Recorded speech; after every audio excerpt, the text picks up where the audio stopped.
Call the meeting to order. I will take the roll. Commissioner Sudley. Here. Commissioner Booth. Here. Commissioner Hand. Here. Given that Commissioner Ward is resigned to this position, this is it. Public comment on matters appearing or not appearing on the agenda that are within the jurisdiction of the episode. Before we begin, happy holidays to all of you and all those who have come. We've got some complimentary chocolates for all of those who wish to speak or not speak. If you don't have to speak, you get a chocolate, so feel free to jump up and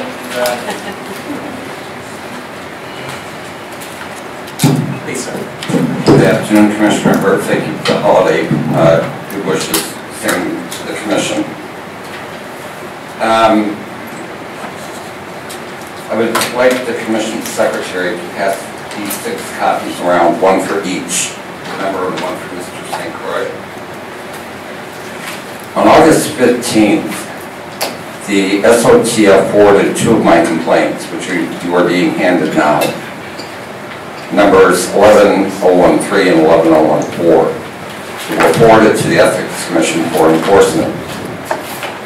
Case number 1113 found willful failure and official misconduct against Mr. St. Croix, your Executive Director, in the Controller's Office, Tanya Lediger, Manager of the City Controller's Whistleblower Program. Case number 11014 also found willful failure and official misconduct against Mr. St. Croix. Now, 4 months later, I have not heard one word from Mr. St. Croix. And as I asked and noted in your minutes of your last meeting, when are my 2 complaints going to be scheduled for an open public hearing before this body? I know it's going to be difficult for you, because Mr. St. Croix will have to find some way to confuse himself from this matter. The third enclosure in the package that's handed to you is what is known as the current Wagstaff Attorney's law letter dated December 2nd. You will know that many of his legal citations in his footnotes mirror exactly citations I raised for the Sunshine Ordinance Task Force before they ruled in my favor. The section of the city charter, I believe it's 63-69913, that you in this commission, Mr. St. Croix, so vehemently cling to, is proven in the current Wagstaff letter to have no effect. It doesn't provide you with an exemption. And due to that fact, I'm sure when you hear my referral for enforcement, you'll see Michael Ng at current Wagstaff is correct. He also provides you many examples in which the citations you rely on for state law are also moot, because they don't provide you with any exemptions to withhold records. I recommend this body convene a meeting and invite Mr. Ng, Mr. Terry Franke from Calaware, and others to discuss the continuing neglect of this commission to take up SOTF referrals in a timely manner and to hold public hearings on them without re-adjudicating what the SOTF has already ruled on. I would like to look forward to having my hearing scheduled as an open public hearing before this body on one of your next meetings. 4 months is too long. You've heard this over and over during public testimony. Justice delayed is justice denied. 4 months is a little excessive not to have even gotten so much as a courtesy acknowledgement. You've received the referral for enforcement from the SATF. Thank you.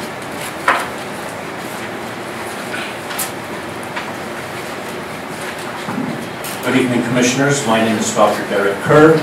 After 20 years at Laguna Hospital, I became a whistleblower, and then I was laid off.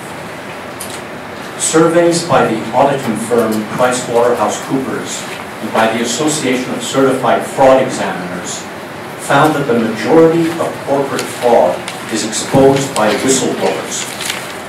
Similarly, the Justice Department's Civil Fraud Division found that the majority of government fraud is exposed by whistleblowers. But in San Francisco, our whistleblower program treats whistleblower complaints as if they were threats. The National Whistleblower Center has documented over the past 20 years that retaliation against whistleblowers is common. But in San Francisco, our Ethics Commission would have us believe that whistleblower retaliation never happens. You have not tracked whistleblower retaliation complaints. You have not substantiated any retaliation complaint, and you have dismissed 100% of whistleblower retaliation complaints. This resembles your track record of dismissing every sunshine violation, every referral from the Sunshine Task Force over the past 6 years, except for one case 2 months ago that lowered your dismissal rate from 100% down to 95%. So please consider an audit to answer 2 questions. Number 1, how are whistleblower retaliation complaints investigated? And number 2, why are they all dismissed? Thank you.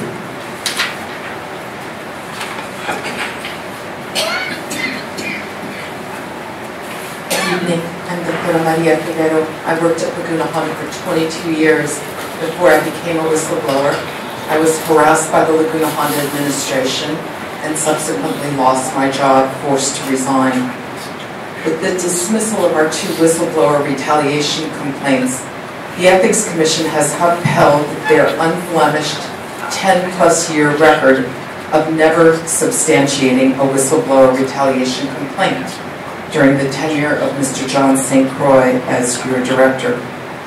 This sends a loud and clear message to whistleblowers that if they suffer retaliation, there's no recourse within the city, and the only recourse is costly court proceedings. Of note also is that when our conflict of interest complaint regarding Dr. Mitchell Katz, the former health director's work as a paid consultant for a DPH, a company that was consulting for the DPH simultaneously, Dr. Katz was allowed to attend the closed session of your hearing last time. I took note of the fact that your investigator, Mr. Chatfield, greeted Dr. Katz with a warm smile and a hearty handshake. And he was allowed to stay during your closed session discussion. That's in marked contrast to the way that we were treated. We were repeatedly told by Investigator Chatfield that we were not invited to attend the closed session. And as we stepped out of the room, we had the door of this conference room closed tightly in our faces by Mr. Chatfield. What type of conclusion can be drawn from these actions? I will leave that to you. Thank you very much.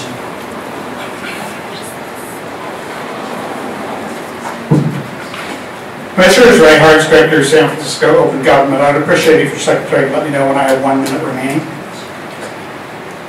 Why is the Ethics Commission so determined to retain their ability to censor public comments? That they would want to do so is evidenced by the 143-page response to a complaint filed with the Sunshine Ordinance Task Force.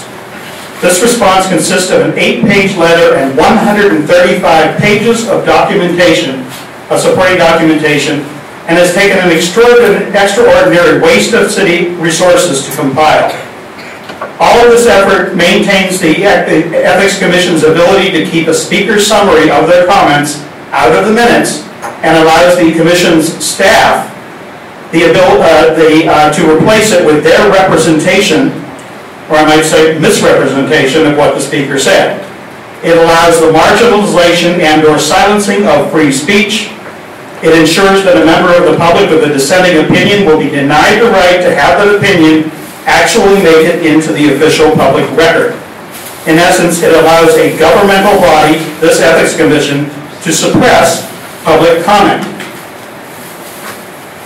Censorship is the suppression of speech or other public communication which may be considered objectionable, harmful, sensitive, or inconvenient to the general body of people as determined by a government media outlet or other controlling body.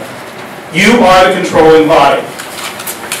And what you do is, instead of including my 150-word summary of my own statement, you keep it at the end where people are less likely to read it and more likely to misunderstand it because it's taken out of context.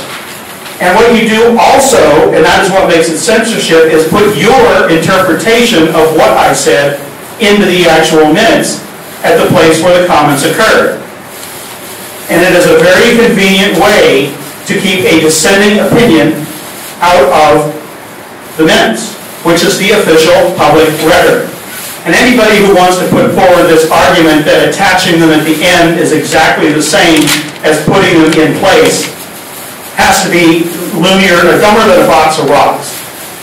Because it's put there for a very purpose, and that is to marginalize it, to minimize it, and if possible, exclude it.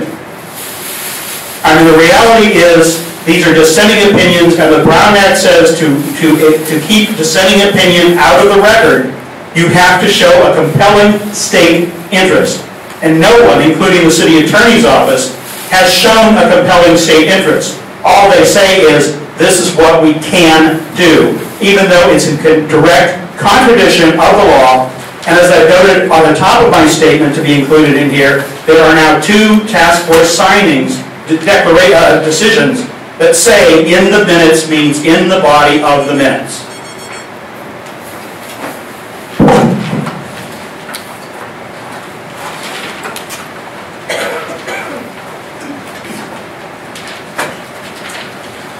The next item on the agenda is consideration of proposed amendments to the statement of incompatible activities for the Department of Human Resources. Secretary, would like to introduce this item? The Department of Human Resources is seeking to change some of the language in their statement of incompatible activities to more closely align with their policies of confidentiality. I think the memo is self-explanatory. They've done their due diligence in terms of meet and confer with the unions. And Jennifer Johnston from the department is here. Perhaps she could just explain a little bit of background on this. Good evening, Commissioners. Jennifer Johnston on behalf of the Department of Human Resources. As staff indicated, it's our desire to amend the SIA as it currently exists, primarily to clarify for employees that examination materials remain confidential even after the examination itself has been administered. That employees may distribute or utilize proprietary materials as long as they're authorized to do so by the department. That officers and employees may not utilize or access confidential information for any unauthorized purpose, not just in the event there's some sort of remuneration or benefit to them. And that DHR employees may not distribute DHR publications, mailing lists, or examination materials for any purpose unless they're specifically authorized to do so, and not just because, again, it would result in some sort of benefit or remuneration to them. The changes that we are proposing are consistent with a DHR policy on confidentiality of information, as well as the civil service rules and public records laws, providing that such documents are exempted from disclosure based on their confidentiality. And as Mr. Smith-Croy indicated, we did meet and confer with our labor unions. They stated no objection other than just a request that we make sure to provide some training on employees when we roll this out, if the Commission should adopt or approve those changes. And I'm happy to answer any questions that you may have. Questions from the Commissioners? Hi, Ms. Johnson. Thank you. I'm on board with the overall concept. I just was curious about how or what sort of prompted it, because as I read the SIA, it's to address outside activity, and then when I read the provisions, it seems to be more about carrying out one's job duties to not disseminate information that they shouldn't be disseminating. Why we expanded it? Right, is there some kind of a crossover that has been happening, that people are doing things outside of their job that they shouldn't be doing? Like, to me, there was just a little bit of disconnect there, because normally I see these sorts of policies within an employment, like this is what you need to do in your job and not do in your job, as opposed to something that's outside, an outside activity that's incompatible with your job. My understanding, well, it's in the course of their employment that they'd be, violating the policy. Right. But you're asking, my understanding of the SIA was not that it was limited to activities that you undertake that are outside of the department, but that it could be in the course of your duties or that it related to your employment. So what precipitated some of these changes was that we had a few employees who were unclear as to the policy. One of them disclosed to a candidate, potential candidate, examination materials that had been, administered several years ago, but that obviously was providing that candidate a benefit or some sort of advantage over other candidates. And there were other kind of similar little small guffaws along those lines. So that's why we implemented the confidentiality policy and sought to kind of tighten up the provisions in the SIA. Okay, thank you. Any other questions or comments from the commissioners? Seems pretty straightforward to me as well. Is there a motion with respect to this agenda item? Is there a second? I second. Public comment?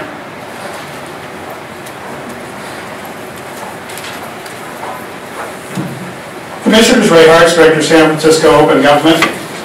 It's not hard to deduce the reasons for the requested changes in the statement of incompatible activities. Some person or persons in the Department of Human Resources have compromised the examination process. They have provided others with information regarding the content of exams and or the examination process itself. At best, they may have provided persons with help that will give them an advantage over others taking the same exam. At worst, they have actually sold such information or used it to make money or allow others to make money. We will probably never know the extent to which the examination process was compromised or whether any action was taken regarding people involved. We will probably never know whether this is a case of closing the barn door after the livestock has escaped. So effectively, this is a matter being dealt with out of sight of the public. Now, I read this. I was on the staff of the Commander-in-Chief Pacific Fleet in Honolulu for 3 years. Following by that, I taught for 14 years for the University of Hawaii. And following that, I taught for another 3 years for a large insurance company, where one of my responsibilities was to teach people how to effectively take and pass examinations in the real estate area, in insurance areas. One of the things I know, it is possible to teach the test. And if this is simply a case where that's what they're trying to prevent, it's one, but I don't really believe that they're being very honest or open about the reasons they're making these changes. I would submit that somebody has already compromised this, and now they are trying to deal with it going forward. And while that may be a good thing, leaving out all the reasons and simply portraying this as it does, we just want to make changes to make things better, I think is blatantly dishonest. And it really does raise the question as to whether or not these exams and the process have been compromised. The state of Hawaii used to give out oral examinations so that you could formulate example tests for students taking training on the types of questions, because knowing the information is one thing, but understanding the questions and being able to deal with them effectively is something completely different. This restriction seems to say basically nobody can get any information in any form whatsoever, whether it's old information that's no longer used or anything else, and I think puts an unconscionable restriction on certain people because they won't be given the advantage of getting some help on how to take and pass these examinations. And I'm not trying to say teach the exam, I'm simply saying for a person to go and take an exam which they have never seen, one of the hardest things they have to deal with is how to take the exam effectively so that they don't use up all of their time without getting all of the questions answered. And as a result, many people will fail, not because of a lack of knowledge, but because of a lack of experience. Others who have been through the exam process multiple times will get that help, and in particular, what the federal government calls it, is pre-selection. Where I am a supervisor, in fact, I am your supervisor, and because I have already decided I want you to fill a position I have open, I will sit down with you and help you on the exam, something which the other candidates never receive.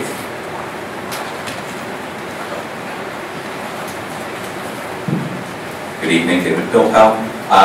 First, let me start out on page 4 of the staff memo. The section DHR met and conferred with its unions. There's reference at the end of the third line there, see attached notice sent to the unions from Jennifer Johnston. That was actually not attached to the calendar item. I'm told that it does exist, but I look forward to seeing it. I'm not sure that it's material to the discussion tonight. Moving on to Commissioner Liu's comment, I take that in an interesting fashion. I'm looking in particular on page 2 of 7 of the attached SIA, section 3A1, activities that conflict with official duties. The second and third sentences there, which I think are the heart of the restriction, appear, following Commissioner Liu's discussion, to not be consistent with what follows, that outside activities conflict with official duties when the ability of the officer or employee to perform their duties is materially impaired. These restrictions don't seem to materially impair the ability of that individual employee to perform their work. It materially impairs the ability of the city or the department to carry out its duties and functions. So it's a different concept, it's a related concept, but it's not the same as what is suggested in 3A1. Moving on, I have a couple of minor issues with the language. Starting with A, I would write it as discuss any examination content or other confidential information regarding an examination. And then keeping it the way it is, or actually, unless authorized to do so by the director or his or her designee, which is consistent with other language in other SIAs. Again, in the second example, unless expressly authorized to do so by the director or his or her designee. In B, I guess I'm good with for any unauthorized purpose in the example. Again, for any purpose not authorized by the director or his or her designee. It's not clear to me otherwise how something is authorized by the department. And again, in the second example, regarding any city employee for any purpose not authorized by the director or his or her designee. Moving on to the top of page 3, in D, I don't understand why an employee would be prohibited from distributing department publications in general if they are public records. So I would add something to the effect that except as necessary to carry out his or her official duties, no officer or employee may distribute department publications, mailing lists, or examination materials unless authorized to do so by the director or his or her designee. Those would be my rather technical edits. So, Commissioner, do you have any further responses to those? Well, after hearing what Ms. Johnson said, to me, I still have this dislike disconnected. This isn't exactly, it's not really an outside activity, so I don't know if it belongs here, but I also have no problem with tightening it up and making sure that employees are following the confidentiality policy. If it's in the personnel policy, I suppose this is just further strengthening it. And that, yeah, so I could go either way. I mean, I think it technically doesn't quite fit with the way this is worded, as Mr. Pilpel was saying. It's really intro paragraph there is talking about outside activities that conflict. So to go on to discuss the procedures about disseminating information that I think is really about information related to their job or I could kind of see it seems a little borderline for me, which is still a little bit disconnect, but I'm fine if the department wants to tighten it up and make sure that employees fully understand that it's incompatible, whether it's outside the job or within their job. That's in the course of the duty. I'm fine with that too.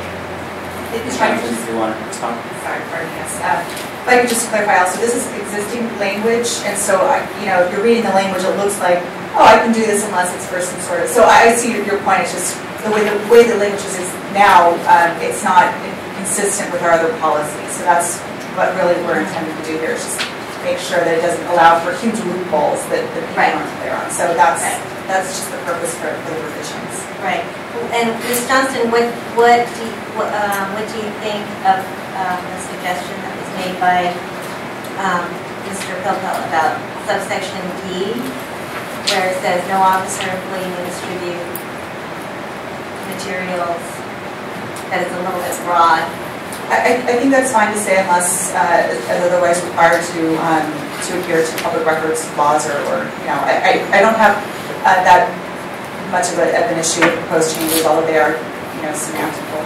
So, but I think it's fine. I really don't have an issue with it. Again, we're just seeking clarity here and close loopholes that people may perceive to exist. Right. Okay. I see. So I defer to, they're not substantive. I've already, the unions are fine with this, so right. Whatever the commission wants to do is fine with me. Ms. Johnson, and were you the one that personally met and conferred with the... I did. Procedurally, can we make... I mean, if they've come up with this language, and I can see the merits of some of Mr. Pilpel's suggestions about specific language, but if this has been approved, it's either we approve this or they have to go back. Is that sort of where we're at? Yeah. If you make changes, even though Mr. Pilpel's changes are pretty minor, the DHR would have to notice the unions again. That may just mean putting it off for one meeting. Right. Right. Could we approve it such that if they're okay with it, it doesn't have to go back to the secretary?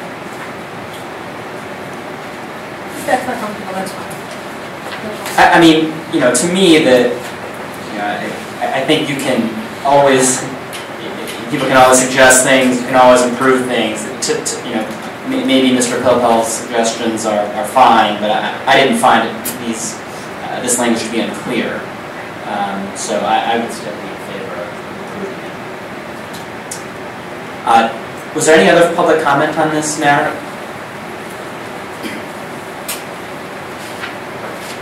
Okay, so we have made the motion and seconded it. So let's call a vote. All in favor of approving the SIA change? Aye. All opposed? Motion passes.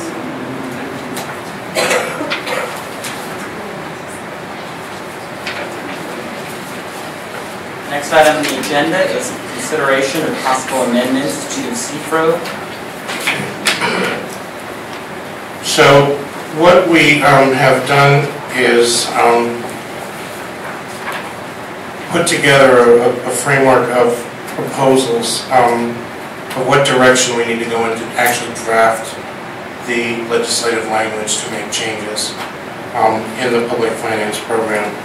I would like to mention at the outset that the public finance program as it exists works the way it was intended to. There's nothing wrong with it there. It's a good program. The staff has managed it well. It filled its intended purpose. It's really the Supreme Court decision that we've discussed in the past. It's kind of thrown a wrench in the works, and that's why we're revisiting this. We're not sort of fixing a program that was broken, but somebody else sort of stopped it.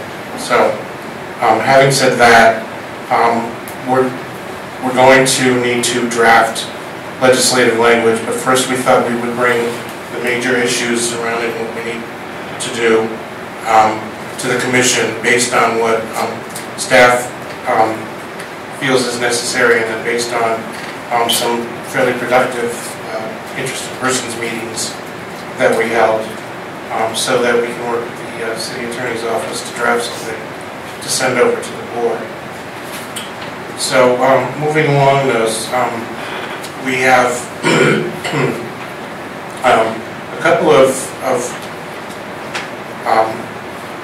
decisions to make just in terms of what it's going to look like when we're done. And the goals are to keep the program viable, but to keep it attractive to candidates at the same time. So looking at the current program and seeing what needs to be done, we're going to go through several recommendations where the commission needs to make policy decisions in which direction we'll continue to head with this. So starting at decision point 1, we're looking at the overall structure of the financing involved, and we need the commission to examine this from a policy point of view and look at what the threshold should be. The decision points in 1 and 2 sort of dovetail with decision point 6, and that is we know we're not going to be giving extra public funds to candidates who have maxed out public funds in the program. That's very specifically what the Supreme Court said we can't do. But the other decision is, do we put a hard cap in that once you sign up and get money, you cannot pass that cap, or do we make that adjustment? So decision point 6 should sort of be on your mind when you're looking at 1 and especially 2, where we're going to go with it. Particularly if we need a hard cap, you need the amount of funds available per candidate to be attractive enough to make people pay for the program award for them. So decision point 1 has to deal with the qualifying threshold. And some of the input we got at the interested persons meetings were that perhaps it's not tough enough for people to get funds and that they should work a little harder to prove viability. This is also a soft fix to what we call the zombie candidate program. In the zombie candidate thing, we do not know if it's a problem or not, because it seemed to be an anomaly in this particular mayoral campaign. It hasn't come up before in supervisorial races. We'll address that overall issue later. But by making it slightly more difficult in supervisorial races, and then later on in the mayoral race, candidates will have to do just a little bit more heavy lifting up front in order to access the funds available for the public. Commissioners, comments? On this particular agenda item, I would suggest we take public comment first, and then convene our discussion. So let's take public comment at decision point 1A and 1B.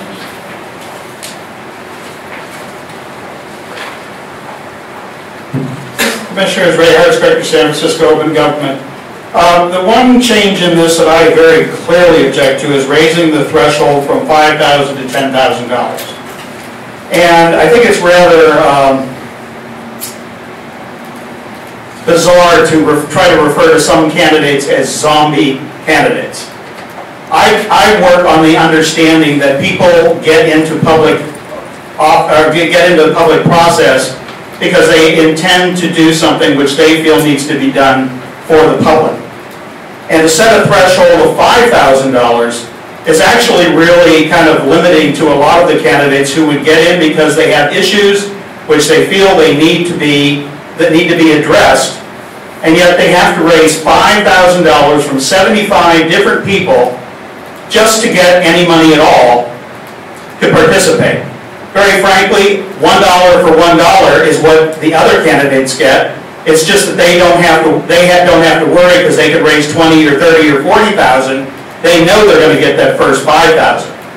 It's only the candidates who don't have somebody backing them who can give them a lot of money who are completely eliminated from the public funding process. And it basically takes candidates who may have very, very viable ideas on things that need to happen in the city that are disadvantaged because they have to spend much of their time going out and trying to get 75 people to donate so much money that they get a total of 5,000. And that is not at a disadvantage that any of the other any other participants in the electoral process in the city have to meet. I mean, we just saw this last one where every 5 minutes we were seeing a declaration from here saying Mayor Lee had raised his threshold, so everybody else had to raise their threshold, and everybody else was allowed to get more and more money.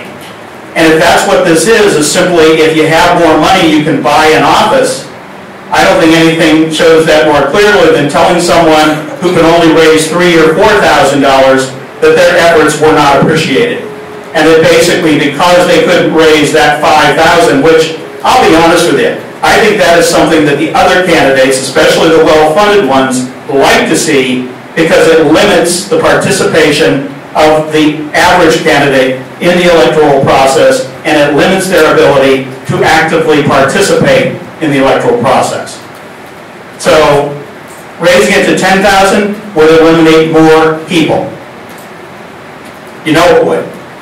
Now if we're going to 5,000 from 75, you want to go to 10,000 from 100 people. That means they'd have to get at least 100 people to contribute $100 each.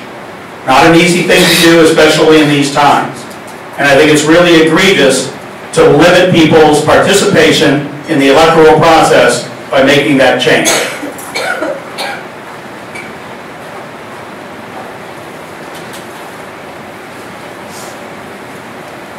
We're fighting about the privilege of addressing. David Kopel.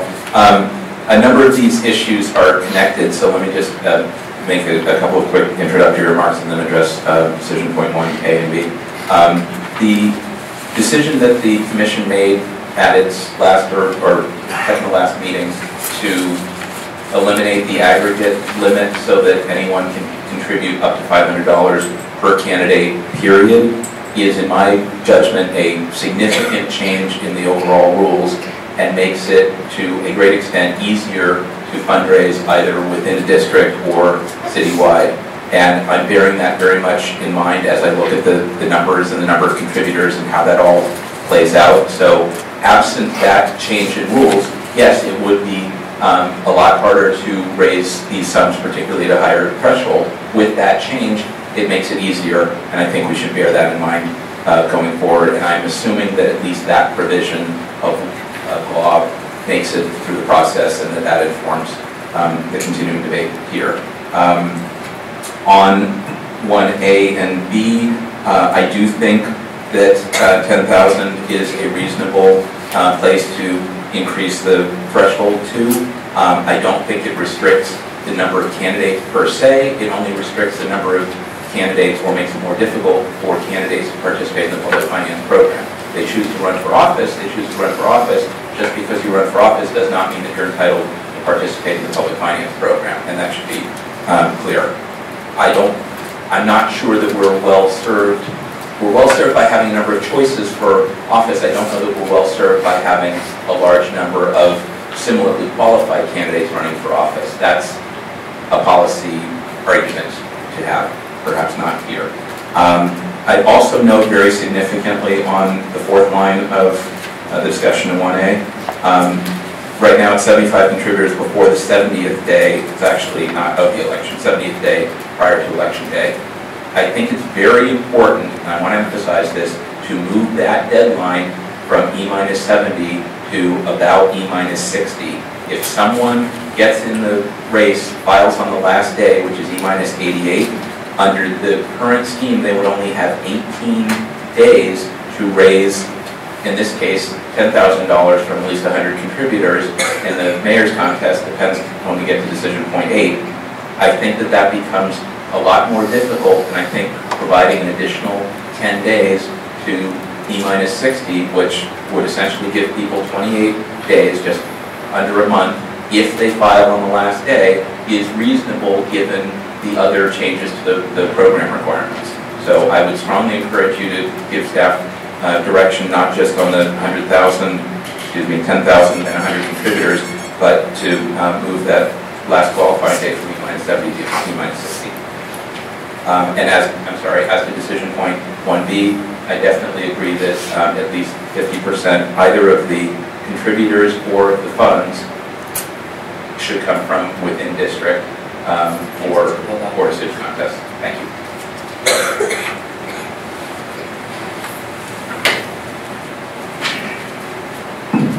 Stephen Hill. First of all, I want to thank the Commission for taking this up, and particularly the staff, May Ling and Jean St. Croix, for having the interested person meetings. I think it was really helpful to have that interaction, and really felt that there was an openness there to hearing input from the public. So I just wanted to say thank you for that. I think that was an important part of this process. In terms of just these two items, I guess we're going to go through them a little bit at a time. I do think that this is appropriate to change from 5 to 10,000. I had reservations initially, and as one of the people that drafted the original law back in 2000, you always are never quite sure with these numbers what's the right one, what's the sweet spot, and we've been using the same numbers for a number of years now, and I've gone around and asked a lot of people, both current office holders, former candidates, those who won, those who have lost, do you think if we went from 5 to 7,500 or 10,000, would that be prohibitive? And pretty much everybody thought that, if you're out there and you're a serious candidate, you should be able to raise 10,000. It shouldn't be that big of a problem for you.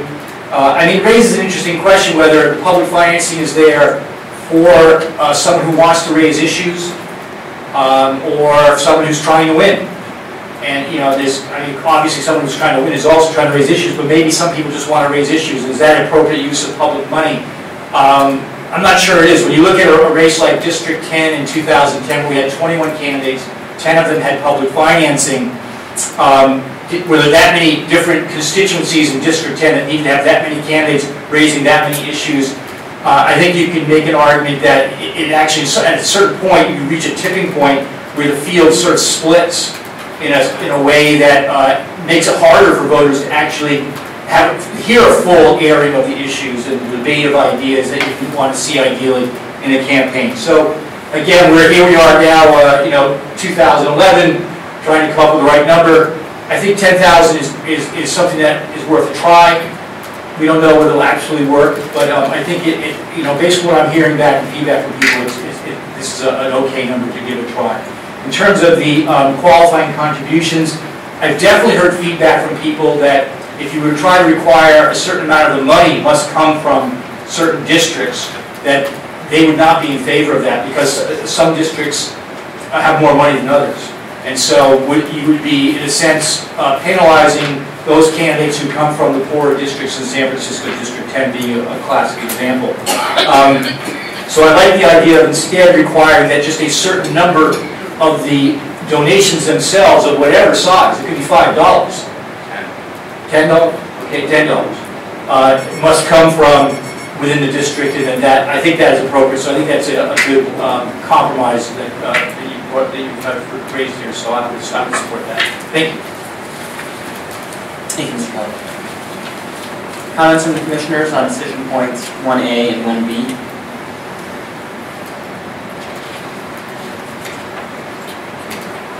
Commissioner Sutton? Do we know what proportion of contributions have come from in-district, or what the range is? I'm just trying to get a little purchase on whether 50% is a big change from current practice. Well, it's a big change because we haven't had any district requirements before in the city practice. But we haven't done an analysis of what percentage in each district has come in past races. So we don't know how much difference that would be or by a particular district. Did the staff talk about the idea of okay, so this is written as 50% of the contributors, not of the contribution. Not of the contribution. Right, for the same reasons that Mr. Hill stated, that, I share, I think, the concern you're suggesting. I like the idea. I like in general the idea of having people who are running in the district have enough grounding in the district. to warrant being publicly supported to run in the district. I'm just trying to figure out what a reasonable expectation is that doesn't have unintended consequences in the other direction. And my big concern with percentage is I would rather see 50 people, because if you have a percentage, then if you raise the money from 1,000 people, you're creating this perverse incentive where you're not going to want more contributors because you need to hit a 50% threshold. So that is a change that would make. Yeah, the description up above says 50 million required per 100 contributors. That's what I thought it was. I missed the 50% in the box. I think contributors is better. We agree. That's fine. With respect to the amount, I think I hear the arguments on the other side, but to me, it makes sense to raise it for the reasons that were described by Mr. Pope and Mr. Hill. With respect to the 60th day, was there any discussion at the person's meeting about that? And are there any unintended consequences that the staff can see with moving that back?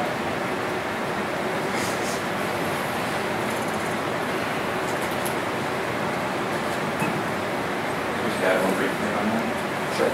So the reason that I looked at that carefully over the last week or so, I was trying to analyze the contributions from November of 11 and project that back to other contests.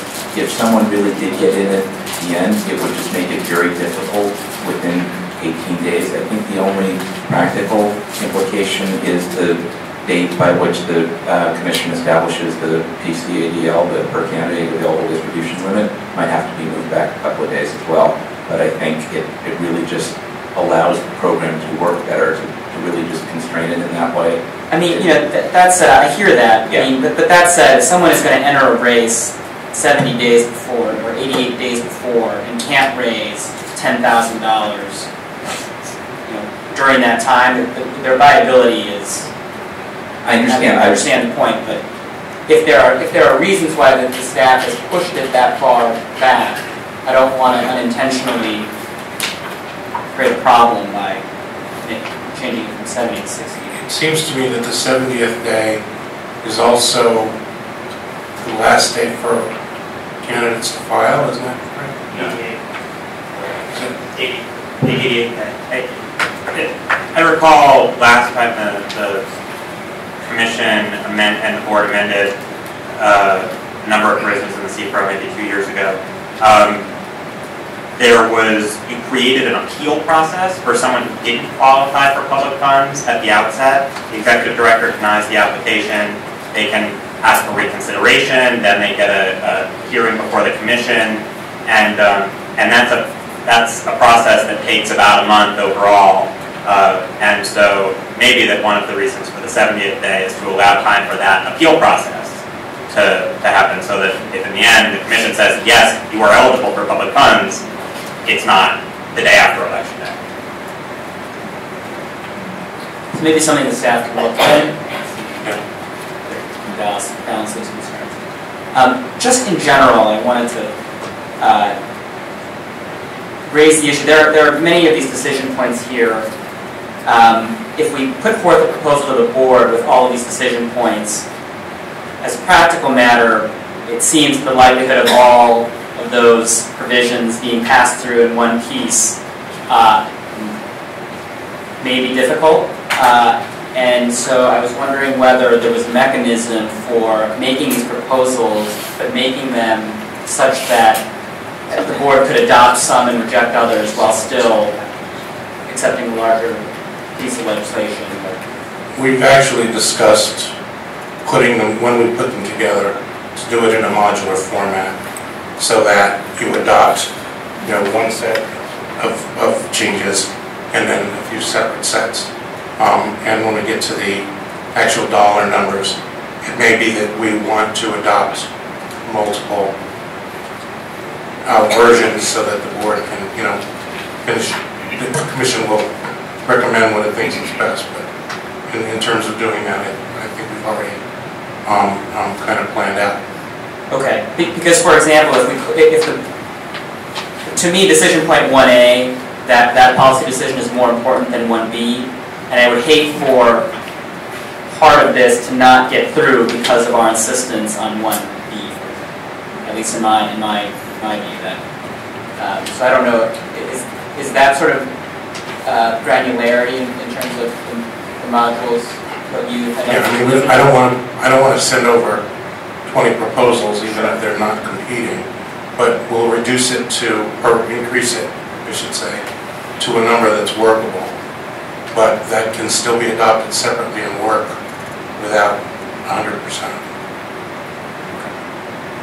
So Mr. St. Croix, when you're talking about different models, do you mean like an appendix, the appendix code and laid out different proposals, and that's what people see, more or less? No, I mean, we'll just word them as individual proposals. Okay. So instead of one proposal with everything in it, we'll cut it up into smaller ones. Okay. Okay. Commissioner Sutton? I've been grappling with the question of whether $10,000 is a reasonable level, and I appreciate the contributions from the public both ways in the sense of the meetings. I think Mr. Hill's soundings are useful as well.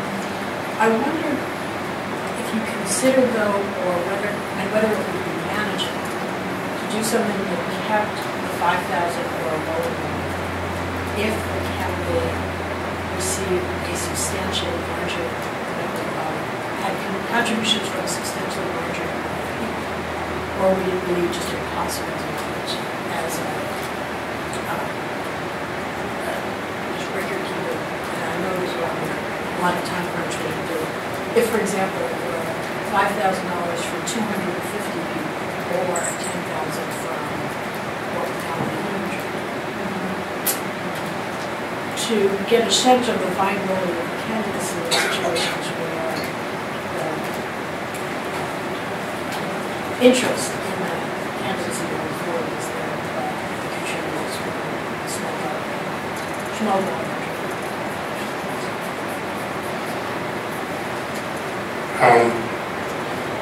We hadn't thought of it in those terms. Something like that, I suppose, could be done, but the administration of the program becomes exponentially more difficult.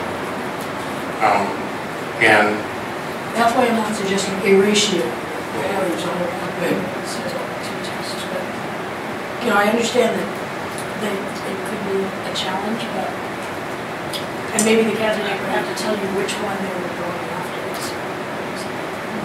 But why would it be that much harder to administer? Because right now it's $5,000, and they could raise it from 250. And you'd have to check that the same way you would if there was an option of.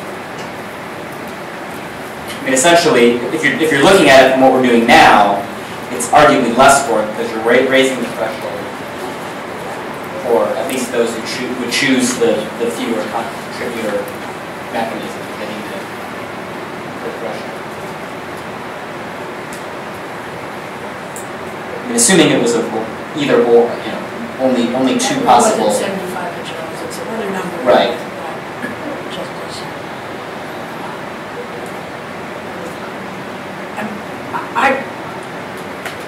I'm trying to get at the idea of a more of a showing of viability, but trying to get away from just cash or increasing the number of people that have what it would have been the scenarios.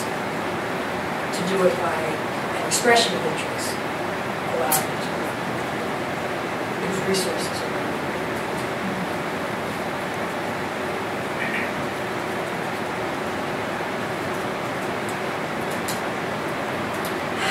Perhaps, but I don't want to share this.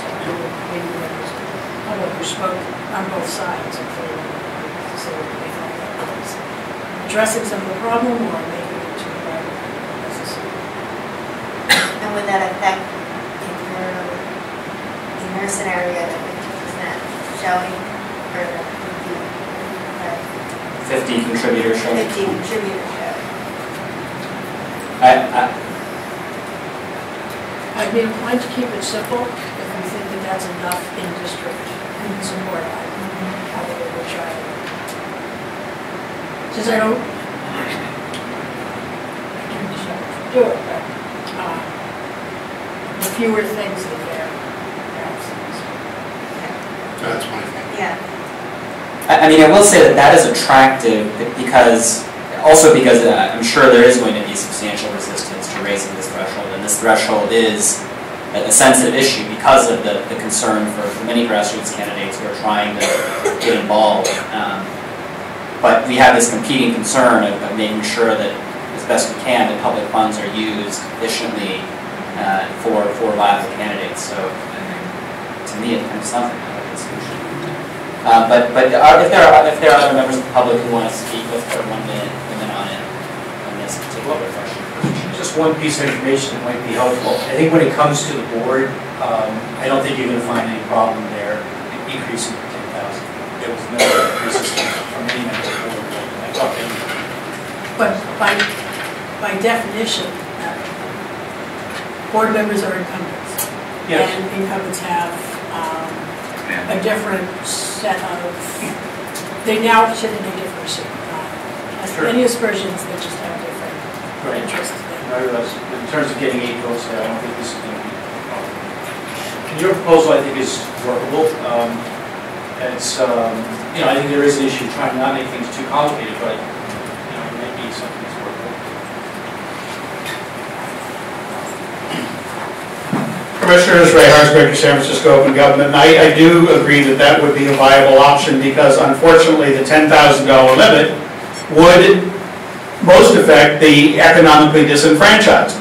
If you have someone who lives in the Mission or the Bayview and they decide they want to get into the election to bring up particular issues for their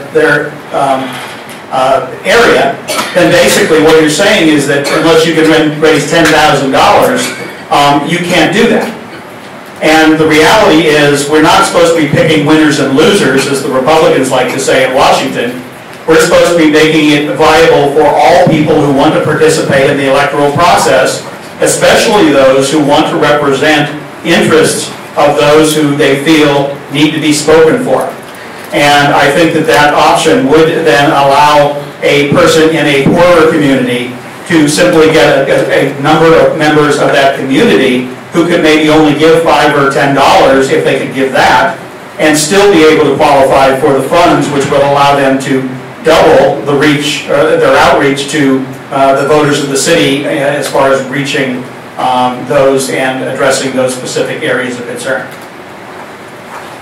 As far as whether the number should be 200 or 250. David Pilpel again. I just wanted to direct the Commission to the top of page 8 with the information about winning candidates in the past 2 cycles where there was no incumbent. The lowest spending candidate was apparently David Campos in D9 with $136,000. It just seems to me, and again, not picking losers and not trying to be too judgmental, if you haven't raised $10,000 by E-70 or E-60, then I'm not sure that you're really a serious candidate. Whether or not you can win or not is different, but I just don't think that you're a serious candidate for purpose of this thing, and so that's why I think 10,000 is defensible. I just don't think that you can run a viable winning campaign in the city for less than like 100,000 these days, probably 125 or 150, and I think that's just where it's going to. I don't want to increase the average expenses in a campaign, but I just want to recognize that it takes something to do it, and if you can't find 10,000 by E-70 or 60, which leads me to the 10,000. Thanks. Another problem is if different candidates qualify at different dollar levels, what's the match? Do they get only equal to what they raised? Do they get the whole 10,000? And then the formulas would have to be different for every candidate. In addition to individual expenditure ceilings, whether there's a hard cap or a soft cap, the initial expenditure ceilings would be different. I don't know that the initial expenditure ceiling would have to be different, but you're right that the first match I'll just tell you my reaction, maybe different than us, so whether it's supportable or not supportable. And I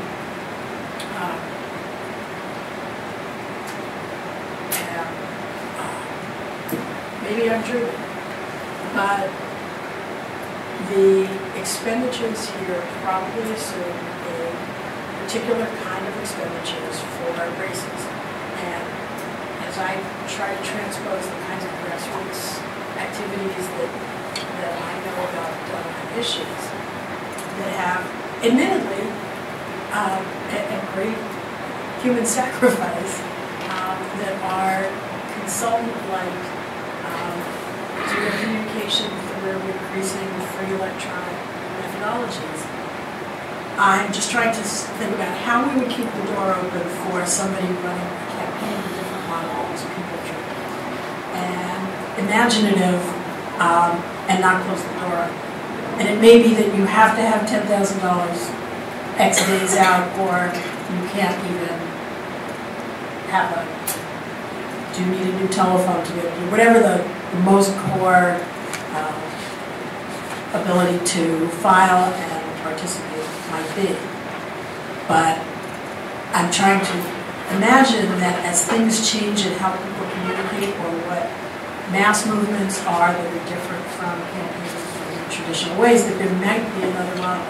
And I don't want to close somebody up who has numbers instead of headquarters run the way campaigns are usually run, and the averages that we're looking at. Can those people win or not? I'm sort of interested in trying to see. And I have an answer that I don't intend at all to be flip. You need to remind us of questions like how would we calculate all of those scenarios. In a way, if somebody had enough to meet the threshold to be able to demonstrate the kind of momentum or interest to get a chance to run, there is so much money moving in here, I would give them the $5,000. I convince other people I would let them have the $5,000 from the public side of the financing system to put them at 10. And thereafter, they live or die by what they raise in match they would get. But partly to keep it easy for the staff, I would just say that if you can do it from 5,000 from a larger number of people, I would call it 10 and go from there, and then you're on your way. So you would match 5,000 with 10,000? I would let them, right, I would say that they have now demonstrated from the public scenario enough to have us equalize it at that point, and thereafter the formula would be the same. If they have people and not dollars, they get only what they qualify for in the match, and see what they do. I realize this is a sort of a last minute suggestion, but it came to me as I was hearing that perspective. But I think maybe this way might be the staff not having to say, okay, we've got A candidates and B candidates, we've got this formula and that formula. Because I think during the season that you have to do this, that straightforwardness and simplicity really, really matter once somebody's in. I can't imagine asking staff to keep a whole second set of formulae and books and levels and so forth. But of all the moving dollars in here in the system that we're providing, another $5,000 to people who qualify is small. I don't know whether people who got the 10 would think that they were being substantially disadvantaged.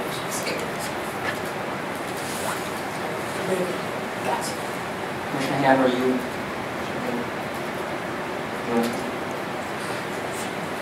Well, I do favor the $10,000 amount. And, again, why do we have public financing? Theoretically, it is to level the playing field. It is not, however, I don't believe, to provide any Tom, Dick, or Harry, or Harriet a chance to have a soapbox so that they can present their ideas. People can present their ideas irrespective of campaigns or elections, and we don't need to fund that. People can find their own ways to get their ideas across. I think the public questions the whole idea of public financing, and I think that this last election showed that there were far too many candidates who had no possible chance of being elected, And it just serves to confuse the voting public when you have that many candidates. I'm not against that. If there are 50 candidates, so be it. But I think they have to show that they are serious and capable of raising the kind of money that it takes to get elected in this city. It's, you know, the sad fact is that the real politic of elections requires a lot of money, you know, above and beyond any public financing. So I think that we need to make these changes so that the candidates that are running for office are truly viable and are very serious from day one, and not just there to get name recognition. I think there was a general feeling that a lot of people were running for office just to create some name recognition for the future. I'm not sure that that's our job, and that or the job of public financing. It's to level the playing field for serious candidates. And that's my feeling about it.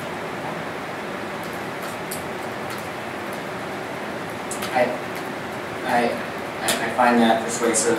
I think that coupled with the added complexity of having two tiers, I'm not, at least my gut reaction to matching $5,000 raised with $10,000 of public financing initially when there are others who are going to qualify having raised the full $10,000 doesn't strike me as maybe the best policy. And so with that complexity added to Anna's concerns and the concerns raised by many others, I think maybe we should just leave it at 10,000. Commissioner Lee, did you have? Well, I thought Commissioner Stelly made a pretty compelling argument for leaving the door open for the grassroots candidates, just as a matter, as a threshold matter, certainly not if they go, you know, after that, if they don't succeed and don't get a viable base, but perhaps leaving the door open and just making sure they have enough community support for the number of people. Who knows, if they get their foot in the door, maybe they'll get more momentum, maybe they will get, you just never know. And so I think with Commissioner Studley, why close the door on that possibility when we don't really know whether the 10,000 is the right number or the sweet spot. I mean, I understand from all the interested persons meeting that everyone is leaning towards the 10,000, not against the 10,000. But I think Commissioner Studley raised a really good point about keeping at least some other option, and that qualified get there with the additional contributors, that they can get the critical order and the population. And how would you propose having the match done? I was assuming, actually, before Commissioner Studley made a suggestion, I was assuming that we would have to do something like that, just give them, say that it's either this or that, and then you qualify for that. Right, so you also would match the $5,000. Right, I think that from the beginning, when she proposed the two, I was thinking either or. They felt that same.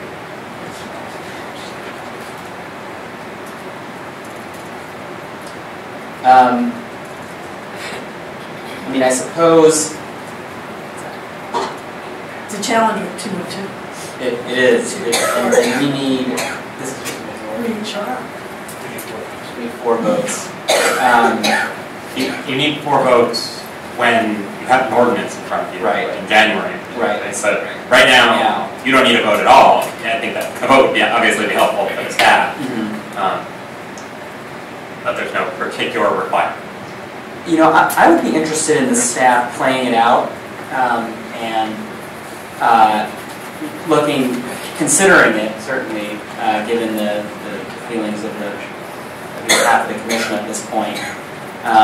You know, with any idea that comes up, you know, the light bulb of genius that comes up on the spur of the moment, there can be unintended consequences. So perhaps we should direct the staff to consider it and figure out whether it would add. My biggest concern is with the additional burden caused by this, and particularly the added complexity. You know, certainly in addition to the viability issue, but what I do want to my say fellow commissioners think about that? There's a lot that Commissioner Hand said that I found also very important. I agree with her completely that we want candidates who are truly running for office, not just saying I can speak free one way and with somebody else helping pay for it another way. I think that the question for me is, are there multiple ways to demonstrate that you're serious and there's enough interest to create that credibility? I don't disagree with the core philosophy that this is not for all comers and that there is some point that something that people need to demonstrate, that there are people who want the chance to consider them for an office, not just. And to that, I'm just not sure, whether we will lose people who are serious, but I also admit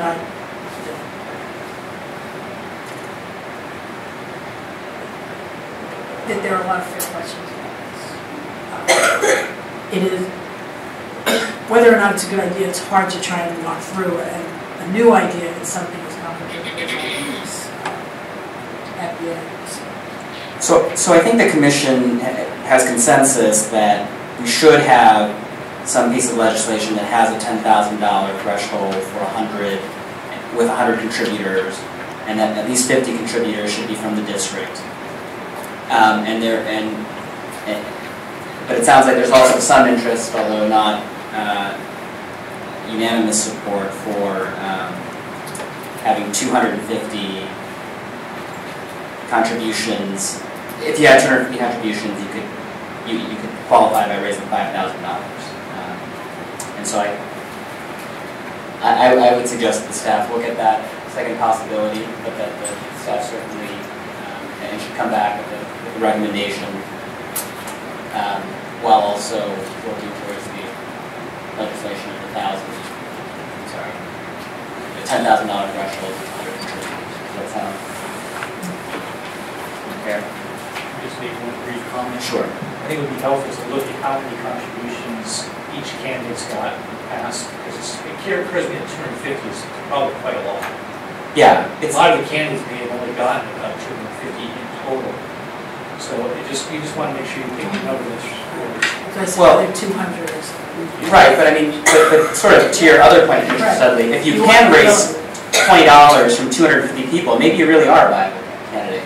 I mean, the numbers don't suggest you would be probably given the cost, but sort of when I do appreciate the concern that when you're looking down the road as to what an election may look like, the past is not always indicative of what could happen. So I mean, to me, if it was rare for candidates to raise contributions from 250 people, that would actually, to me that would suggest that, wow, if you really can do that, then maybe you are viable despite the low dollar amount. Can I ask a question?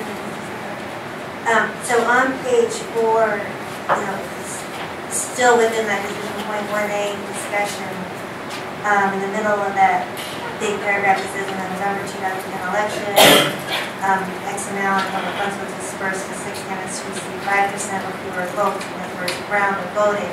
I was curious, do we know what was the jump after that, after the 5%? The percentages, the remaining candidates received as first choice, first round voting.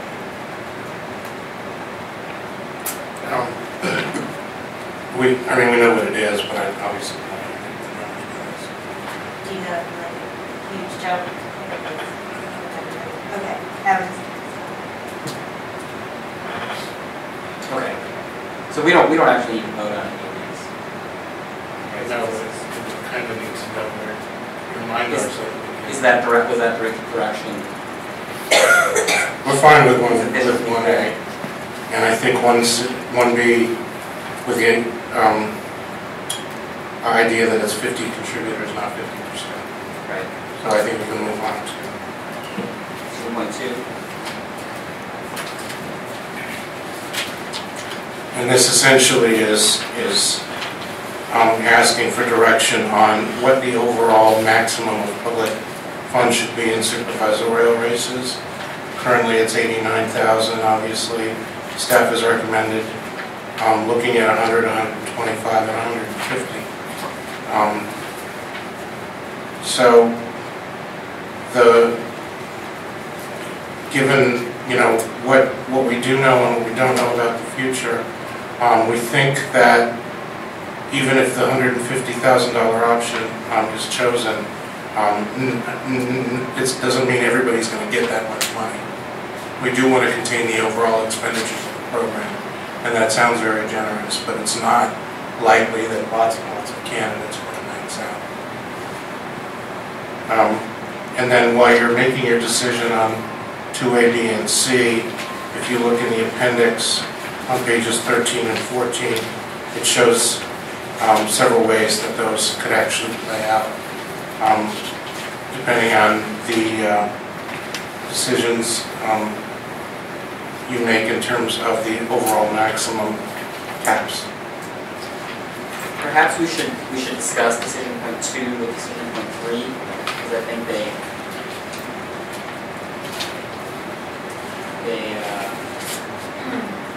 sort of impact each other. I could imagine a situation where you would be one would be less comfortable with increasing the total amount of candidate you can match with one of the floor levels and one of two. After the initial match. So, it's very related to number 5 too. Expenditures too. It is also related to 5, that's true.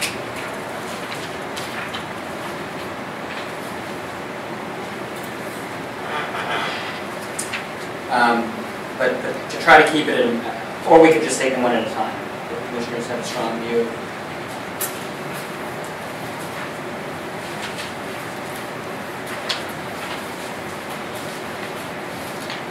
Let's just take them one at a time. Public comments, at point 2. Yeah, I mean, the thing to realize about this, and 5 as well, is this is kind of because we're losing the trigger. So without that trigger, the thinking behind the whole public financing initiative was we would cap the amount of spending and allow the amount of public money to be a certain amount, knowing that if privately financed candidates broke that cap, that the candidates would then be able to receive more money. So we tried to make the spending and everything as low as we possibly could, knowing there was an escalator or trigger in certain circumstances. But that trigger is now gone. So the question becomes, how do we make it still attractive enough for candidates to participate, but also fulfill some of the other original goals of keeping spending as low as possible? And again, we're sort of suggesting numbers, not knowing ultimately what will work best, but all you can do is give it your best shot. So I think that the $150,000 mark is in terms of the amount of available public funds is right. Currently it's $89,000. If you just went to $100,000, it's only $11,000 more than it's now for losing the trigger.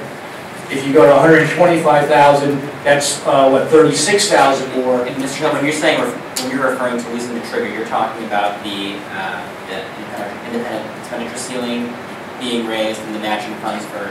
Yeah, it's not just independent expenditure, but even privately financed candidates outside of independent expenditures. The privately financed candidate also broke the cap previously, regardless of what independent expenditures did. You were also eligible to receive more money. It was both independent expenditures and privately financed candidates. If either of them broke the spending cap, you were eligible to receive more money. More public finance. Yeah. And so that's gone. And so we, what's going to be enough to allow them to run a competitive campaign to make them feel like if they get hit with a lot of independent expenditures, or if they bump into a competitor who's a privately financed candidate with extremely deep pockets, will they have enough money to compete? And so I think looking at it from that perspective, the $150,000, along with, I can go with either of the expenditure ceilings proposed by staff, $250,000 or $300,000, and keeping in mind that not every candidate will reach that, but it's there available in case they need it, in case in a particular race that amount is needed. So that's where we're sort of trying to build in trigger that's not a trigger, if you will, by making it enough money available for them to run a campaign.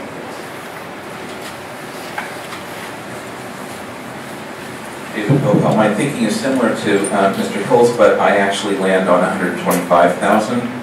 It just seems to me that, and I agree, 100,000 is too low, and that's where I started out in this discussion. Although it is freezing in here. And it just seems to me that 150 is too high, and 125 is about it's 36,000 more. It's about a 40% increase. That seems like, if we're making modest changes to the program, that seems like a modest change to the program. 11,000 seems like it's not enough, but 150,000 seems like it's too high. 125 seems like it's about right, and it makes some of the other numbers work nicer. Ultimately, if this is what it comes down to, I'd probably live with 150. I just think, again, that we're hopefully not going to get there in the next 2 cycles or the next 4 years, and I don't want to encourage people to fundraise and spend as much as possible. I want people to fundraise and spend what they need to communicate, and I think 125 does that. Thanks.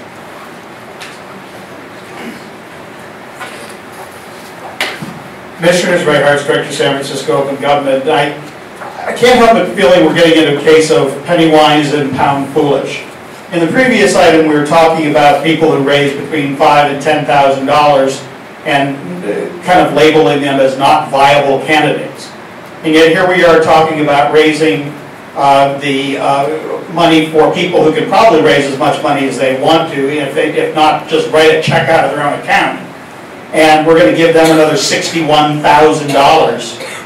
It seems kind of egregious to say, okay, well, we can't afford to have 2 or 3 candidates who raise $6,000 each and give them matching funds, but we can afford to give $60,000 more to people who have no problem raising money. And it isn't a question of vetting candidates. Candidates get vetted by the number of signatures it takes for them to get on the ballot. Once they're on the ballot, they're a viable candidate. Whether anybody else thinks they have enough money is a separate issue. If I get enough signatures from fellow citizens to get myself on the ballot, I am a viable candidate by definition. That's the law. And sitting here and having arguments that we need to give the people who can raise unlimited funds an extra $61,000 when we've just decided that the person who could only raise $6,000 or $7,000 doesn't qualify for anything, really kind of throws the whole idea of participative democracy out the window. And again, I heard the comment that we're not here to decide who should or should not be a viable candidate. But in essence, if that's effectively what you're doing, maybe you're not here to do it, but if that's what you do, that's what you're doing. So I think, again, having these arguments side by side and looking at them as a whole and saying we can afford to give someone $61,000 more, each candidate $61,000 more for the top 5 or 6 or whatever number it is, but then we have to say, oh, well, if somebody raised only $7,000, we can't afford to match that. They're not really viable. Well, bottom line is, if I could raise $5,000 and I can get a matching $5,000, that may very well be the thing that makes me a viable candidate. It may be the very thing that I get out there when people start to listen to what I had to say. They go, you know, he's got some points. And maybe that's when the checks start flowing in, and that's when I can go out and actually do more of an effort. And at least it gives me a competitive a possibility of being competitive with all the folks that can raise unlimited funds, and like we're seeing now with people like Mitt Romney and Michael Bloomberg and whatever, that can simply go into their bank and write a check and simply say, I can win office because I can outspend all of you and I don't need the damn public funds. So if you want to get public funds, good for you, but I'll beat you anyway.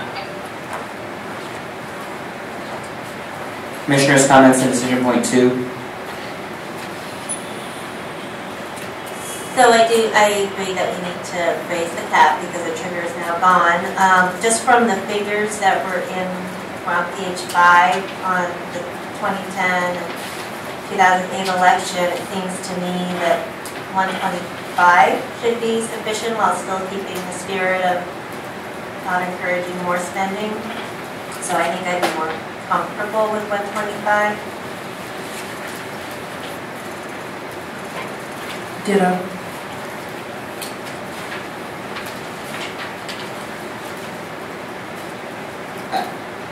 I agree on balance, but alternatively, to me, 150 is not a deal breaker, assuming that other things are there to prevent, to help ensure efficient use of the funds. And the way the staff has laid it out, what I think we can do here is do it in the alternative.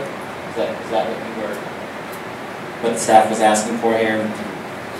Or were you hoping that we would come to an agreement on which one of these funding levels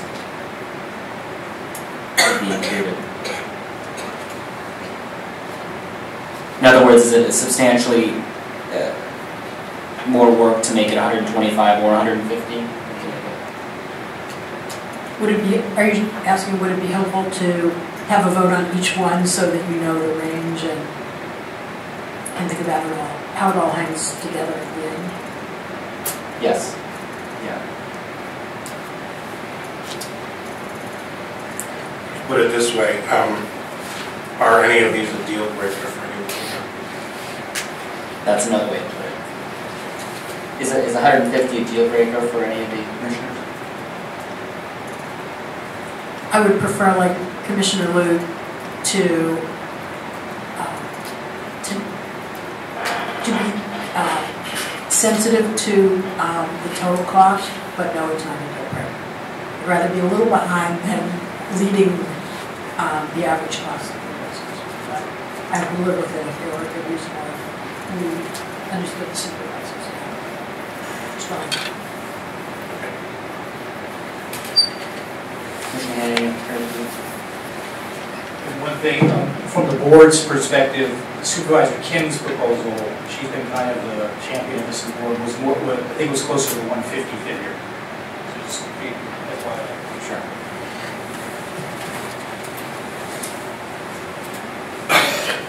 Is that pretty clear? Okay, decision point 3, changing the formula for matching public funds.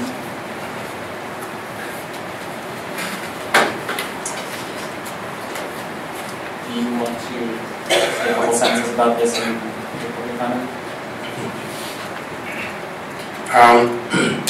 Again, the feedback that we got was that the 1-to-4 match was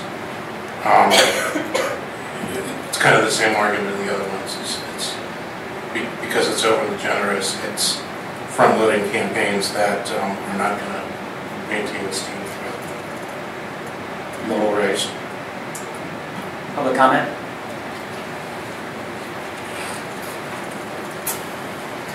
I think there's general consensus with the 1-to-2 ratio. I just wanted to take a moment to look at the chart on the bottom of 6. And I'm thinking about this a little more.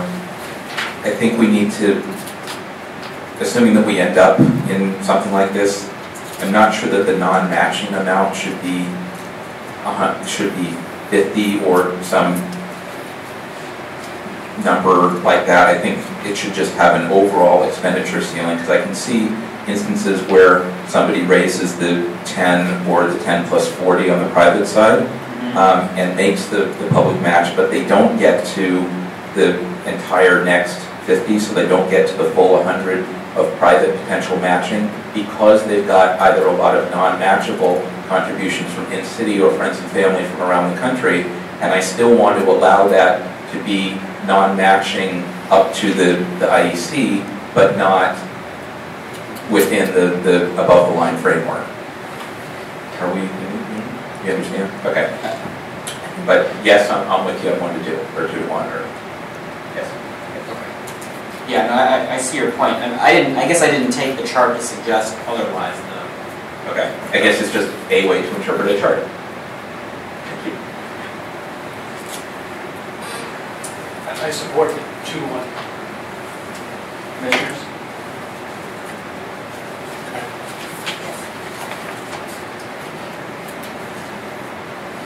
Any dissenting views to 2-to-1? All right. And then decision point 4 again is, do delaying disbursement means that candidates will have had some time to demonstrate viability. Later on, the money will have more impact spending. And so this is part of, again, are there too many, is the program too accessible? This will make it a little bit less so. So that candidates have it, as I said, a chance to establish viability. So this is separate from the redistricting issue. We had to push back to that. Yeah, that's a one-time only. Okay. Public comment on decision point 4? Yeah, I think this is a good idea, the June date. There's kind of a companion to this that doesn't come under the purview of the Ethics Commission, but it's to change the qualifying deadline for candidates themselves to the same date. So you know who's in the race before you start spending money. And that proposal is going to come before the Board of Supervisors. So, you know, it makes sense. And also another consideration is that for some of the people who are candidates or considering running, they start thinking like, should I run for assembly, should I run for board? So to have this date be after the June primary for state races, because those candidates who want to run in the state races and say they lose, they still have time to file for the board and for local races. And that's just a consideration because some of the people on the board are thinking of these things, and you want to make sure that it doesn't become a deal killer for them. So, yeah, I think second Tuesday around there puts you after the state primary, and with the companion coming later of moving the qualifying deadline for candidates, I think this will be good public policy. It addresses the zombie candidate, as it's been called, issue, because that way at least candidates will know who's in the race. And I've asked a lot of people about this, including candidates that were in the mayor's race, who maybe would be considered zombie candidates, and they seem to think this would have been a good idea.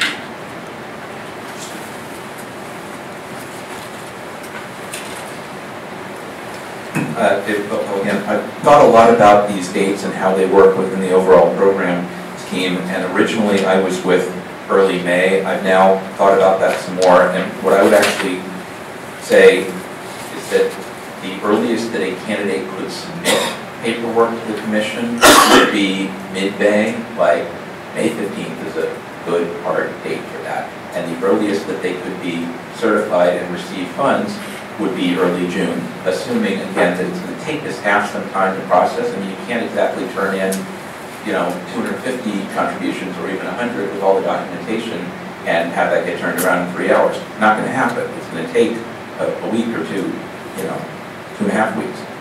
And then there'll be disputes back and forth with it. This is how the program actually plays out. So I'm also thinking in terms of design that if it's really a 6-month program, so if you have from early June is the earliest that you could get certified, and early December, like 30 days after the election, is the latest that you can get matched now, then you really have a 6-month window. And you would have to qualify, and if you move that back from E-70 to E-60, you have like the first 3 months from early June to early September to qualify, and then you can submit claims essentially from, again, mid-May, but effectively early June to early December. So it's really a 6-month program, and that seems to me to make sense to an election cycle. We don't want sort of permanent campaigns that everybody's fundraising all the time for whatever their next thing is, and that we're all at. The extent to which you can constrain that, I think, is good, and so some scheme along those lines, I think, would help. So you agree with 4A? Yeah, I'm not sure that I would make it the second Tuesday. I would probably tie it to an election date, so it would probably be like E-147, something like that. I mean, we can work out the exact date, but I really would say that the earliest that they can submit is May 15th. The other advantage to that, whether it's... Why does it matter? I understand that. Yeah, well, so what if they submit in March? Why is that a problem? Well, again, in this case, because we've got a redistricting, issue. I don't want people coming in. I know we've got legislation now to delay till at least April 15th, but I also would like people to spend some time thinking about the dynamics of a race, not just, oh, I'm in the district, so let me run. But even if it's not in a redistricting year, I think the reasonably later that you make it, not totally later, but the reasonably later, you don't encourage people to start running like 18 months before. And there are people who've been thinking about it. And yeah, but won't they run anyway and just submit their paperwork on May 15th? They may, but I don't want to have the staff be dealing with all of those questions that early. If they are, I mean, it's, as it is now, the staff is having a tough time getting to audits because we're still dealing with all the ramifications of this stuff. And it's the same staff that does audits as does public finance. That's why I'm trying to have a little bit more of a separation. It seems to me like jamming them together, if that's what it felt like in the office, would be harder on staff to not be able to take them. If there's a value to a starting date, I'd be interested in whether staff a month is tight. It seems to me in a race, in a situation where there are a lot of races that would overcome the value that you expect. Maybe not. Maybe there's not an infinite period, but a month's substitution. And if I'm being too sensitive to staff, I apologize. I think giving the staff more time to process the paperwork is better. And, you know, candidates that, they're not going to get the money till June, but they need to plan, so they need to know they're going to get the money. So if they qualify early, they won't get it, but they can make plans around knowing it. I also think that if somebody's ready to do so, then it's not a bad thing for other people to know who's going to be in the race. And if you can't file, whereas filing actually puts you to proof, then there's a lot of puffing and puffing that could perhaps be done. I'm going to file, I have no, but Right. it doesn't sort of come to ground. Mr. Gidmer? Just following up on 2 points that Mr. Bill made, just for the Commission's information.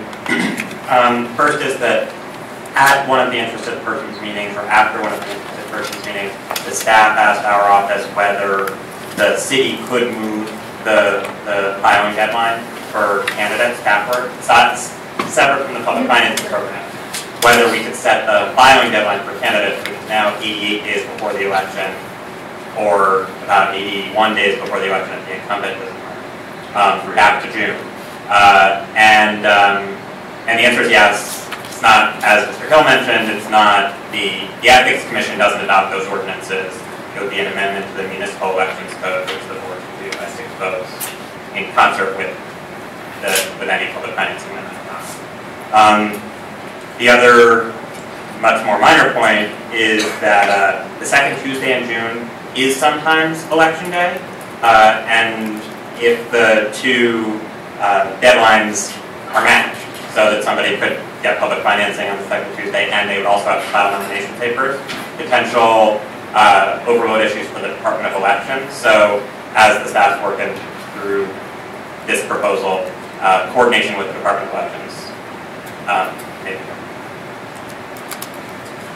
Okay. I mean, I have no objection to the 3rd Tuesday, or I think that's a good one.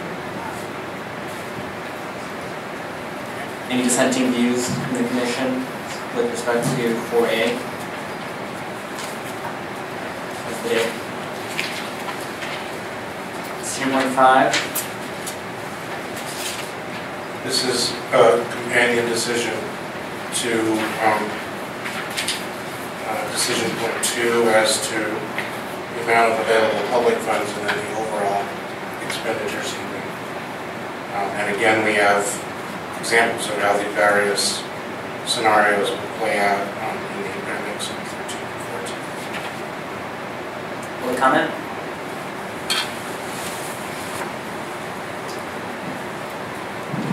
I could live with either of these, but I prefer the 250, just because, I don't know, everyone has their own perceptions of these things, what seems expensive to you.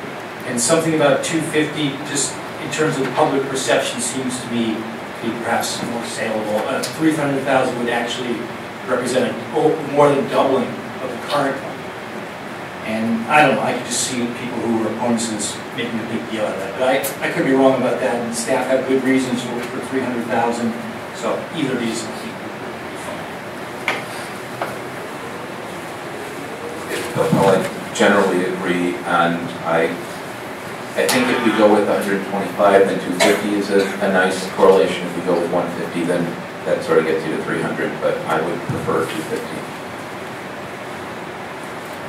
Again, it's not a deal breaker.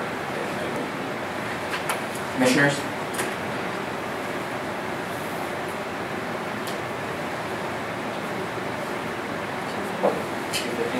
Yeah, for the same reasons. Yeah, I feel a little bit more strongly about 250 than I did about the 125, 150, because this seems to be more. I can understand why a candidate was viable and didn't have enough. The public match was important. Here, if you've already raised 250, you're essentially giving them another 50 that they can just raise on their own, aside from the cap. And that starts to feel like it's less in line with our goals. But, so I also favor 250. Is 300 a deal breaker for any commissioner? I'd really prefer not to go that high. I just don't see a need for it based on the figures or the public. I had actually put on in my notes 300 is double what current is over double or public perception should be like that. Exactly what one of the speakers said. So I do feel a little strongly about this one.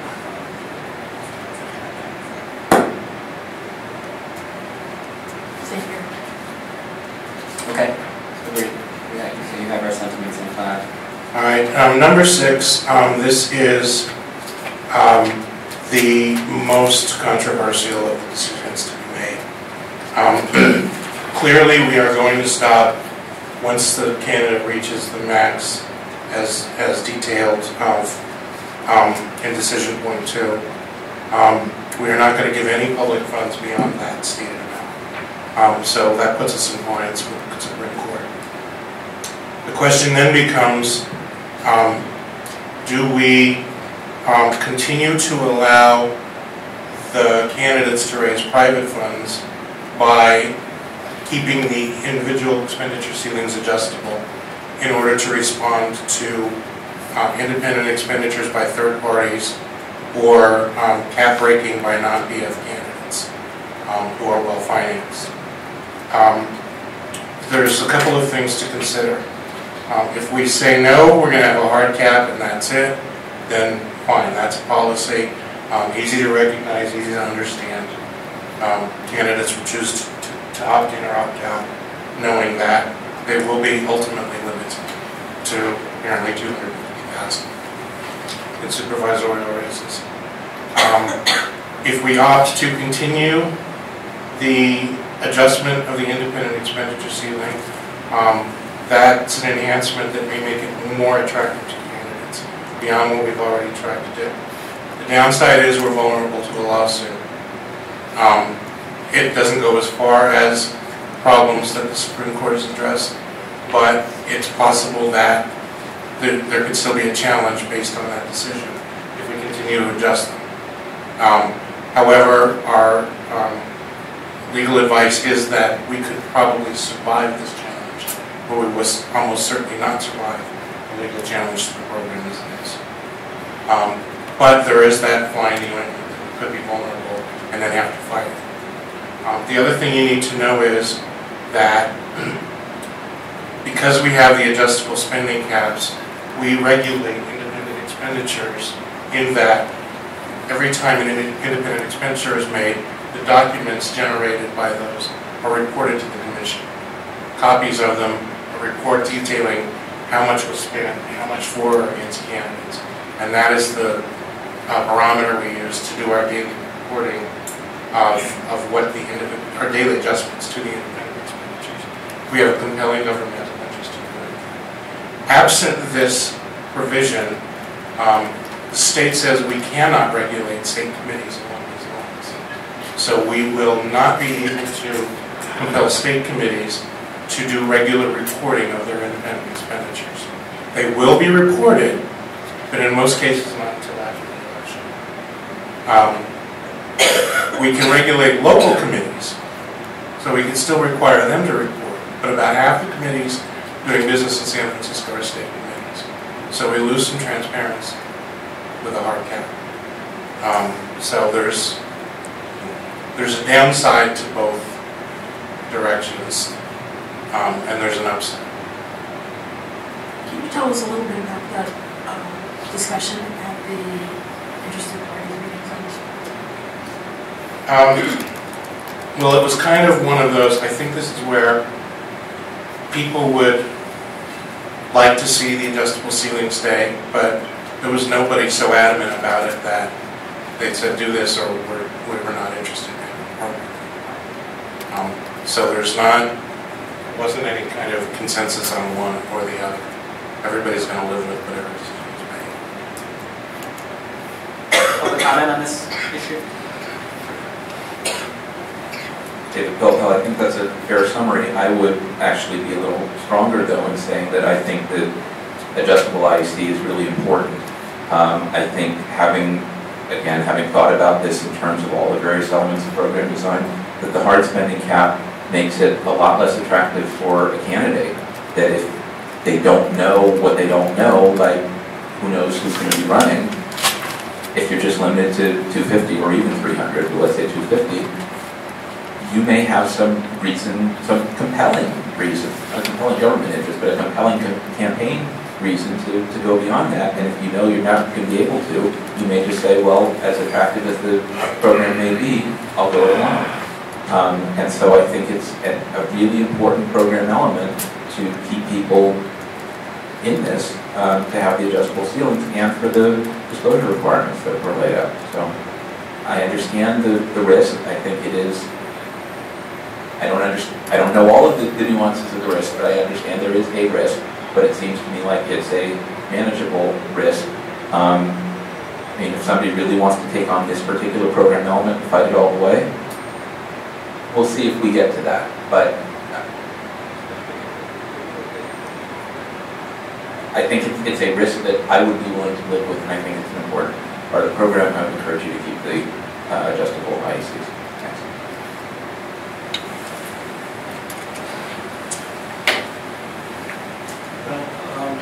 On this one, you know, when we were, I think having the hard spending cap, it gives the public a reassurance that this much will be spent and no more.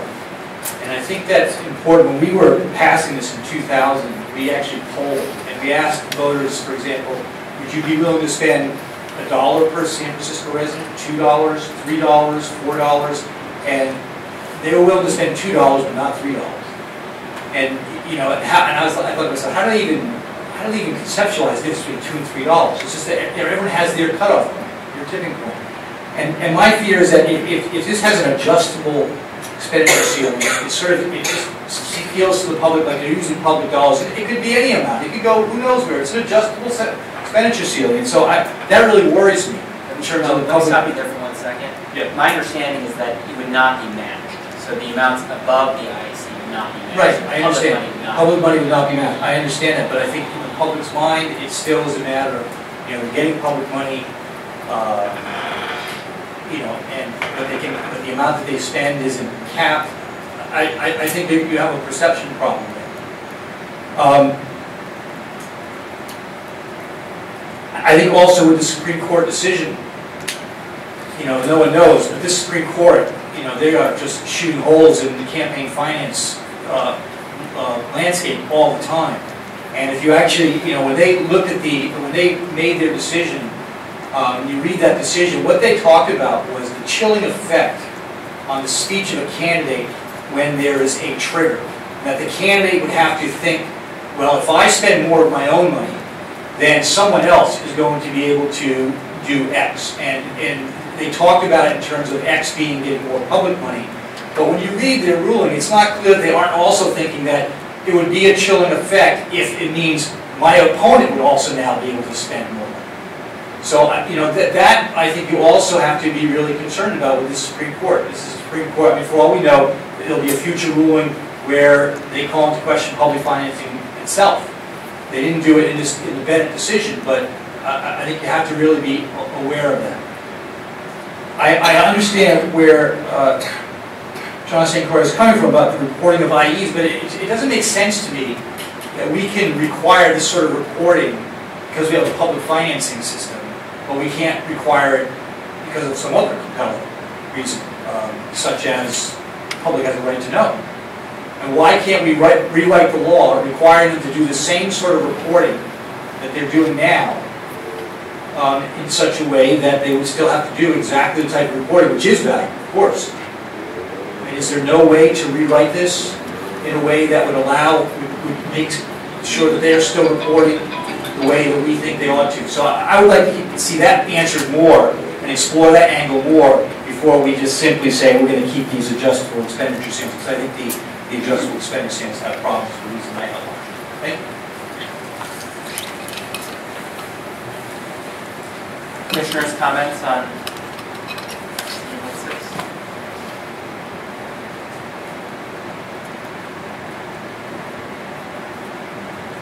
I favor the hard cap.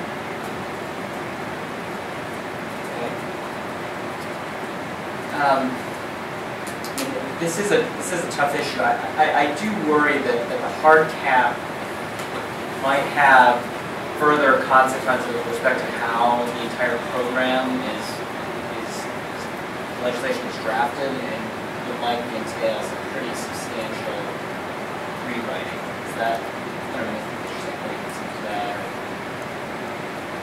should get very give any thoughts on that?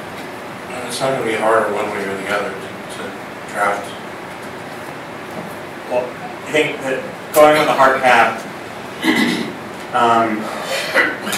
if the commission adopts a hard cap and more restricted reporting of independent expenditures, which is how it's been framed for you, that's a bigger change. That's a bigger change legislation,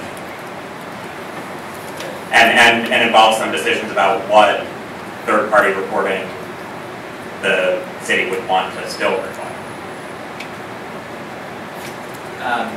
And Mr. St. Croix, when you were talking about the compelling state interest required for this reporting, do you have any thoughts on Mr. Hill's view that there could be a different compelling state interest that would enable us to require the same? I don't know. I mean, the state law is pretty clear that you can't, municipalities can't regulate state committees. The state says that's reserved for us. In this particular instance, the question of whether we can even do what we already do hasn't been completely answered. Because we have gotten compliance more through carrot and stick approach than through actual enforcement. I can jump in to follow up on that. The issue isn't so much, and I think Mr. Hill is presenting it as an issue of a First Amendment question. Can we require committees to file reports with us? Is that a violation of the First Amendment? No, it's not. We have compelling state interest to require reporting in general.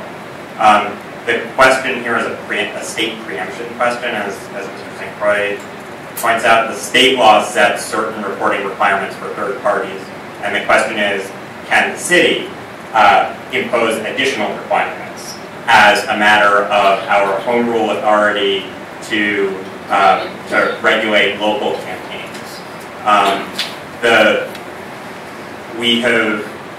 There are various ways to justify our additional reporting requirements.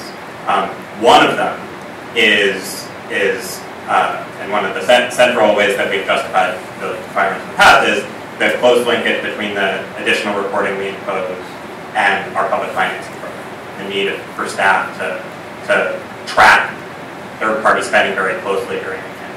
we would have other arguments to justify our third-party reporting if we went with a hard cap, but one strong argument would be that.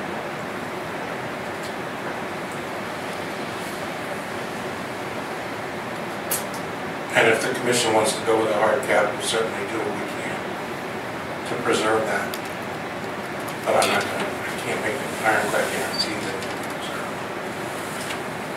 Michelle? This might be one issue to give the supervisors choice on, since there's really good reasons for going either way.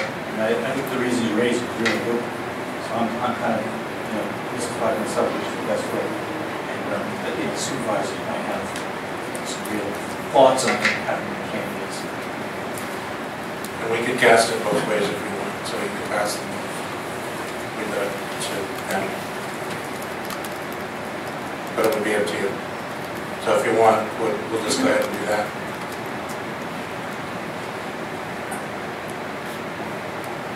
I think that sounds reasonable. I think it's a tough call. I'm inclined toward a hard cap as well, but it starts to get into some fundamental notions about what the idea of benefit is. Is it,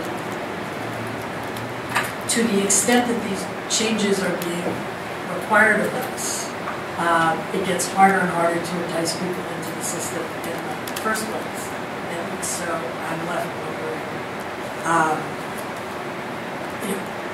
whether we need to entice people to stay in order, if they feel like there's another way that they can be in the race. And maybe our job is to assist the candidates who need it to go from viable, serious to audible and able to reach the candidacy, not to try and hold the ones who are thinking, well, if I don't agree to these terms, I'll have plenty of money. And so the original conception has gotten somewhat more tangled by the things that we're not allowed to do. I'm less worried about those candidates than I am about the viable candidates who can raise a lot of money. It's not because they're wealthy themselves, but they have a lot of support, they have a lot of experience. And in a heated election where they are viable and they've raised a lot of money, and someone comes in late who is the opposite, who's extremely wealthy and who can pay an unlimited amount, you have put them now in a position where they may no longer be viable, even though, because of what they've done, they're able to raise the private funds to compete with that candidate, but they couldn't because of the hard cap.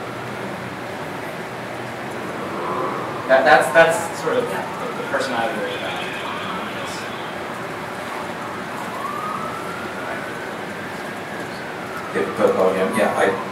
I don't want to beat the dead horse here, but I think if you've got a legally defensible program with a hard cap that nobody participates in or fewer people participate in versus a potentially challengeable program that people do participate in, where is the balance of the public benefit? I mean, I don't know that people... I don't know if that's the only way to look at it. It's not. Yeah, it's almost...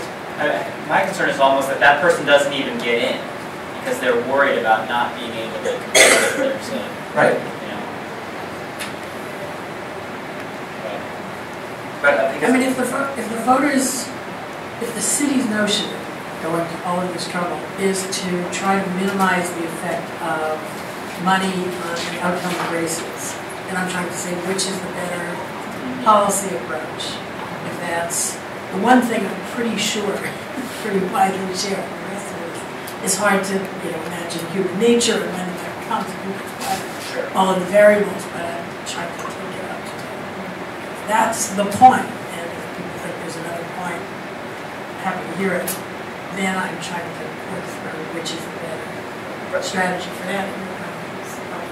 And if we start with the premise that we like the program as is, but for the Supreme Court decision, then removing the IEC seems like a pretty radical change to some extent. That was actually my concern too, that what we're doing here is just making changes to in response to what we've seen and all that, but it is a little bit